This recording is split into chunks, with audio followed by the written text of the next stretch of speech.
Сәлем достар. Бүгін сіздермен Дастархан каналында осындай гүл сияқты шығатын керемет хворстар пісіретін боламыз. Ол үшін бізге керегі бар жоғы жұмыртқа. 3 немесе 4 жұмыртқаны алып, осылай табағымызға салып, бір-бір деп жарып алатын боламыз. Мен шай қасықпен жарты қасық соды қостым, лүпілдеп әдемі болып пісуі үшін. Жақсылап араластырып, ұнымызды салып, әдеттегідей нан илейтін боламыз. Жұмсақ әрі әдемі болып шығу керек. Көлемі жағынан да үлкен болып, жақсы болып шығады. Ұнымызды салып, осылай жақсылап араластырамыз. Мінекей, көріп тұрғандарыңыздай әп-әдемі үлкен нанымыз шықты. Оны салафан мешокқа салып, тындырып қоямыз. 15 минуттан кейін алып, жұқа етіп жаясыздар. Ұнды көп қоспайсыздар, өйткені майға салған кезде ұндарыңыз қызарып кетуі мүмкін күйіп. Сондықтан ұнды азырақ қосуларыңызды сұраймын.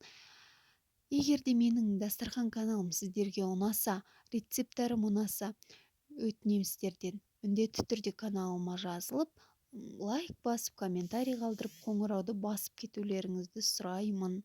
Жаңадан ашылған канал болғандықтан сіздерден қолдауды көп күтемін. Рахмет алдын ала. Осылай міне жұқа етіп жайып аламыз. Менікі қолдың жұмыртқасы, сондықтан сап-сары болып, әп-әдемі болып шықты, өзіме қатты ұнады. Дастарханның сәнін келтіретіндей бір әдемі хворст шықты. Мінекей, үлкен қылып, домалақ етіп жайып алдық. Осылай екіге бүктеп, ұзыншалап кесіп аламыз.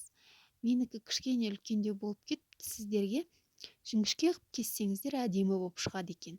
Жіңішкелеу қып кессеңіздер өте әдемі болып шығады. Майымызды алдын ала қыздырып аламыз. Мінекей, нанымызды шанышқыға кішкене шаншып аласыздар да, осылай домалақ етіп орай бересіздер. Жұмыртқа ғана болғандықтан бір майға түскеннен ақ тез піседі. Осылай орап әдемі гүл қып шығарасыздар. Келесі нанымызды салып, осылай барлығын пісіріп аласыздар.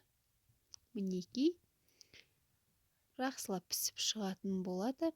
Қытырлақ әдемі болып. Мінекей, көріп тұрғандарыңыздай дастархандарыңыздың сәнін келтіретін хворст шықты. Рахмет, барлығыңызға ас болсын.